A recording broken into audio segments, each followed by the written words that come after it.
Hello and welcome to study IQ। Now West Asia जो ये reason है, यहाँ पर रिसेंटली बहुत सी डेवलपमेंट्स हुई हैं। पहली बात तो UAE ने ये कहा है कि अंडर द एब्राहम अकॉर्ड ये फॉर्मल रिलेशंस एस्टैब्लिश करेंगे विद इजराइल। साथ ही साथ पाकिस्तान और सऊदी अरेबिया में डिफरेंसेस बहुत ज़्यादा बढ़ गए हैं OIC कश्मीर इशू को लेकर। नाउ ये जो पूरा टॉपिक है it is very important for India, क्योंकि यहाँ पे अगर OIC में बंटवारा होता है तो फाइनली इंडिया को यहाँ पे अपॉर्चुनिटी मिलेगी कि OIC में इंडिया एक परमानेंट मेंबर बन जाए और अपना जो इन्फ्लुएंस है वेस्ट एशिया में ये काफ़ी हद तक बढ़ाए। It can be a golden opportunity for India when it comes to international relations. और ये UPSC पर्सपेक्टिव से भी इंपॉर्टेंट है। Under international relations GS paper 2 subsection India and its neighbourhood relations. अब जो पाकिस्तान सऊदी अरेबिया वाला इशू है उसको लेकर एक डेवलपमेंट सामने आई है कि पाकिस्तान के जो आर्मी चीफ हैं ये सऊदी अरेबिया जाएंगे और वहाँ पे कोशिश करेंगे कि जो रिलेशंस ख़राब हो चुके हैं सऊदी अरेबिया से पाकिस्तान के ये कुछ रिपेयर हों और सऊदी अरेबिया वापस लोन की फैसिलिटी प्रोवाइड करे पाकिस्तान को। ना पाकिस्तान किस हद तक डिपेंडेंट है ऑन सऊदी अरेबिया, क्या आज के समय पाकिस्तानी गवर्नमेंट और इनकी आर्मी के बीच में एक डिवीजन खड़ा हो गया है रिगार्डिंग सऊदी अरेबिया, डिस्कस करेंगे। बहुत कुछ आपको जानने को मिलेगा। So a lot to know, a lot to discuss as always. But before we begin, go to Google Play Store, download करो यहाँ पर स्टडी IQ एजुकेशन ऐप और यहाँ पे आप परचेज कर सकते हैं हमारा फ्लैगशिप UPSC कोर्स जिसके लिए EMI ऑप्शन अवेलेबल है। And don't forget to subscribe to study IQ and press the bell icon. अब फर्स्ट ऑफ ऑल यहाँ पे एक बहुत ही बेसिक क्वेश्चन खड़ा होता है कि पाकिस्तान की जो डिपेंडेंस है ऑन सऊदी अरेबिया ये किस हद तक है। वेल, पाकिस्तान बहुत ही ज़्यादा डिपेंडेंट है ऑन सऊदी अरेबिया। चाइना से पाकिस्तान कुछ कमाता नहीं है। आप अगर सोच कर देखें, चाइना बस इनको लोन ही प्रोवाइड कर रहा है और लोन आज नहीं तो कल पाकिस्तान को वापस करना ही है। मगर सऊदी अरेबिया एक ऐसा देश है जो पाकिस्तानी इसको मिलियंस की संख्या में नौकरियां प्रोवाइड करवाता है, रेमिटेंसेस प्रोवाइड करता है। और तो और हिस्टोरिकली जब भी पाकिस्तान का सबसे मुश्किल टाइम आया है तो सऊदी अरेबिया ने बढ़ चढ़ के पाकिस्तान की हेल्प करी है। इसका मैं आपको एग्जांपल देता हूँ। 1998 आपको पता होगा कि जब इंडिया ने 1998 में न्यूक्लियर ब्लास्ट किए, उसके बाद पाकिस्तान ने इंडिया के रिस्पांस में अपने यहाँ न्यूक्लियर टेस्ट किए। ये इन्होंने किया था मई 1998 में। अब जैसे ही दोनों जो मेजर साउथ एशियन कंट्रीज थी इन्होंने एक्सप्लोजन किया तो USA के सैंक्शंस लगे on India and Pakistan. Now India की इकोनॉमी काफ़ी हद तक स्ट्रांग हो चुकी थी, हमने किसी ना किसी तरीके से जो सैंक्शंस हैं वो वेदर कर लिए। मगर पाकिस्तान के पास प्रॉब्लम यहाँ पर यह थी कि इनका फॉरेक्स रिजर्व ऑलरेडी काफ़ी हद तक कम था, इनकी इकोनॉमी काफ़ी कमज़ोर हो चुकी थी और इनके यहाँ ओवरऑल GDP ग्रोथ भी काफ़ी कम थी। तो इस वक्त इनको हेल्प चाहिए थी कि कहीं ना कहीं से कुछ इनको रिलैक्सेशन मिल जाए रिगार्डिंग इम्पोर्ट्स या फिर कुछ क्रेडिट फैसिलिटी मिल जाए at very low interest rate. तो यहाँ पे आया सऊदी अरेबिया। सऊदी अरेबिया ने उस वक्त पाकिस्तान को लोन्स प्रोवाइड किए और उसके अलावा पहली बार 1998 में सऊदी अरेबिया ने यह कहा पाकिस्तान को कि आप हमसे ऑयल क्रेडिट ले लो, मतलब कि अभी के लिए ऑयल परचेज कर लो और इसकी जो पेमेंट है ये बहुत ही लंबे समय में, कई महीनों में, कई केसेस में तो कई सालों में आराम से करना।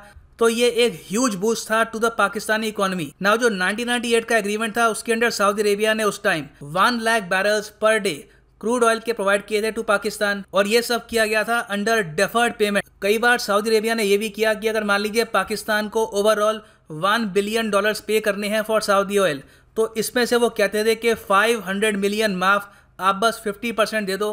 तो कई बार पाकिस्तान को 50,000 barrel per day oil Saudi Arabia ने लिटरली फ्री का दिया है। तो जब एक कंट्री आपके लिए इतनी उदारता दिखाए तो ऑब्वियसली आप ज़्यादा ग्रेटफुल फील करेंगे टुवर्ड्स दैट कंट्री और आपकी जो डिपेंडेंस है ऑटोमेटिकली वहाँ पर बढ़ जाएगी।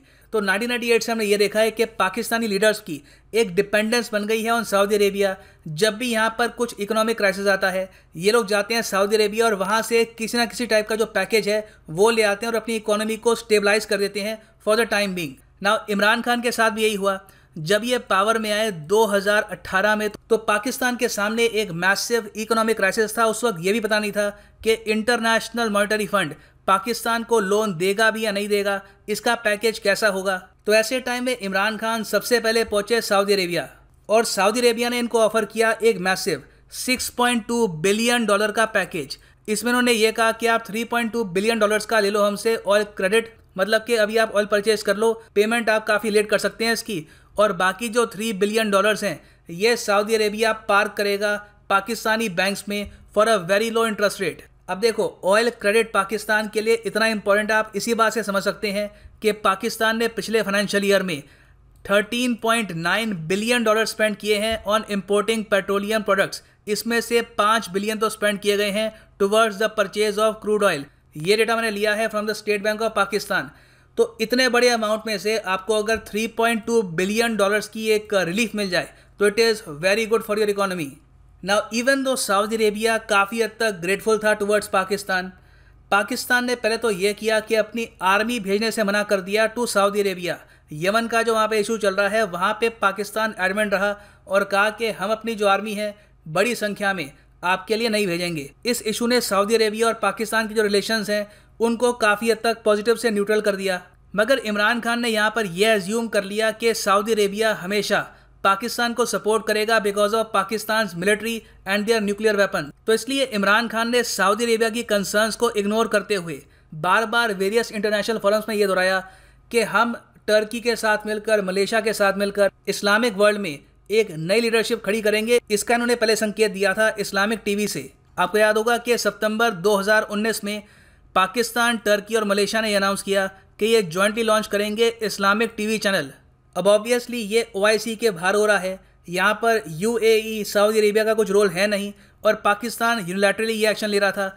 तो सऊदी अरेबिया ये सब देख के खुश नहीं हुआ और जब पाकिस्तान ने ये भी बोला कि इन द फ्यूचर मलेशिया और टर्की के साथ मिलकर हम और भी इनिशिएटिव शुरू करेंगे, तो उसके बाद एक टाइम पर जो सऊदी प्रिंस है मोहम्मद बिन सलमान, जिन्होंने अपना पर्सनल एयरक्राफ्ट दे रखा था इमरान खान को टू ट्रैवल टू USA, इन्होंने रास्ते में ही अपना एयरक्राफ्ट वापस बुला लिया क्योंकि इन्होंने देखा कि पाकिस्तान सऊदी कंसर्न्स को बिल्कुल इग्नोर करते हुए बार बार OIC के बाहर एक पैरेलल इस्लामिक लीडरशिप लाने की कोशिश कर रहा है। फिर उसके बाद आपको याद होगा कि मलेशिया ने एक इस्लामिक समिट होस्ट किया था इन देयर कंट्री, कुआलालंपुर में वो समिट हुआ था और उस समिट को लेकर सऊदी अरेबिया ने पाकिस्तान को वार्न किया कि अगर आप इस समिट में जाते हैं जहाँ पर ईरान, टर्की, मलेशिया, कुछ और इस्लामिक कंट्रीज़ भी थे, कि अगर आप यहाँ पे जाते हैं तो हम पहली बात तो जो आपका 6.2 बिलियन का पैकेज है ये इमीडिएटली ख़त्म कर देंगे। जो आपके वर्कर्स इस वक्त काम कर रहे हैं इन सऊदी अरेबिया और $5 बिलियन के रेमिटेंसेस भेज रहे हैं वापस पाकिस्तान में, ये भी इमीडिएटली हम समाप्त कर देंगे। तो पाकिस्तान ने ये थ्रेट देखते हुए इस्लामिक समिट को अटेंड नहीं किया जो मलेशिया ने होस्ट करी थी। मगर जो डिफरेंसेस थे बिटवीन पाकिस्तानी गवर्नमेंट और सऊदी अरेबिया ये बढ़ते रहे। जब इंडिया ने आर्टिकल 370 को एब्रोगेट कर दिया और पाकिस्तान ने बार बार ये कहा कि OIC की बैठक होनी चाहिए इस इशू को लेकर, OIC को मिलकर कंडेम करना चाहिए इंडिया को। मगर पाकिस्तान की प्रॉब्लम यहाँ पर यह थी कि पहली बात तो इनको OIC की सपोर्ट नहीं मिली, साथ ही साथ UAE और सऊदी अरेबिया ने इंडिया के साथ जो रिलेशंस हैं और ज़रा स्ट्रॉन्ग करने स्टार्ट कर दिए। दोनों कंट्रीज़ ने जो अपना हाईएस्ट सिविलियन अवार्ड है ये भी दिया इंडिया के प्राइम मिनिस्टर को। तो जब ये सब इश्यूज़ फाइनली इकट्ठे हो गए थे तब पाकिस्तान के जो विदेश मंत्री हैं शाह महमूद कुरैशी, इन्होंने ओपनली ये कहा कि हम चाहते हैं कि OIC जल्द से जल्द एक कॉन्फ्रेंस करे, एक समिट करे रिगार्डिंग कश्मीर इशू। अगर ये नहीं होता तो हम OIC के बाहर जो लाइक माइंडेड कंट्रीज़ हैं उनके साथ मिलकर कश्मीर का इशू उठाएंगे। और इस स्टेटमेंट के बाद सऊदी अरेबिया की जो पेशेंस थी ये ख़त्म हो गई और इन्होंने पाकिस्तान की जो ऑयल फैसिलिटी है $3.2 बिलियन की ये ख़त्म कर दी और ये कहा कि जो बाकी 3 बिलियन आपके बैंक में है इसमें से 1 बिलियन इमीडिएटली वापस करो। पाकिस्तान ने किसी तरीके से चाइना से 1 बिलियन का लोन लेकर सऊदी अरेबिया को वापस किया। मगर अब क्या है कि पाकिस्तान के जो आर्मी चीफ हैं बाजवा, ये जा रहे हैं सऊदी अरेबिया में और इनका यहाँ पे मैसेज ये है कि हम मानते हैं कि सऊदी अरेबिया सेंट्रल है इन द इस्लामिक वर्ल्ड। यहाँ पे आप देख पाएंगे ये स्टेटमेंट है जनरल बाजवा की before his visit to Riyadh, can't doubt the centrality of Saudi. तो पाकिस्तानी मिलिट्री यहाँ पर ये अश्योर करने की कोशिश करी है सऊदी अरेबिया को कि देखिए जो भी कमेंट आई है फ्रॉम आवर गवर्नमेंट उसको लेकर हम अपोलोजेटिक हैं और हम मानते हैं कि मुस्लिम वर्ल्ड में सऊदी अरेबिया की मेन लीडरशिप है, हम एक पैरेलल ग्रुप खड़ा करने की कोशिश नहीं करेंगे। ये संकेत दे रहे हैं ये अपनी इस स्टेटमेंट से। और देखो इसका एक रीज़न भी है, पाकिस्तान की जो इकोनॉमी है अभी भी काफ़ी वीक है। इनके पास जो फॉरेन करेंसी रिजर्व हैं इस वक्त ये $11 बिलियन तक पहुंच चुके हैं, मगर इनको आने वाले 12 महीनों में $9 बिलियन चुकाने हैं ऑफ इंटरनेशनल लोन्स। तो आप मान लीजिए अगर सऊदी अरेबिया बाकी के जो $2 बिलियन मांग लेता है पाकिस्तान से, तो उसके बाद पाकिस्तान के जो फॉरेक्स रिजर्व हैं ये काफ़ी ज़्यादा प्रेशर में आ जाएंगे। तो इस वक्त पाकिस्तान को डेस्परेटली चाहिए सऊदी लोन और ऑयल में डेफर्ड पेमेंट। तो इसलिए इनके आर्मी चीफ कोशिश करेंगे कि फॉर द टाइम बिंग जब तक पाकिस्तान की इकोनॉमी ज़रा स्ट्रांग हो नहीं जाती, ये OIC के अम्ब्रेला के अंडर रहेंगे। नाउ ये भी for the time being India के लिए काफ़ी अच्छी बात है, क्योंकि इसका मतलब ये है कि आर्टिकल 370 और बाकी इश्यूज़ को लेकर पाकिस्तान इंटरनेशनल फोरम में अपना प्रोपेगेंडा काफ़ी हद तक कम कर देगा, क्योंकि for the time being Pakistan submissive बन रहा है in front of Saudi Arabia. बाकी देखो लॉन्ग टर्म में मोस्ट प्रॉब्ली जो पाकिस्तान की आर्मी है ये सऊदी अरेबिया को ये बोलेगी कि हम आपके साथ हैं, मगर जो इनकी गवर्नमेंट है प्राइमरली इमरान खान और इनके विदेश मंत्री शाह महमूद कुरैशी ये बार बार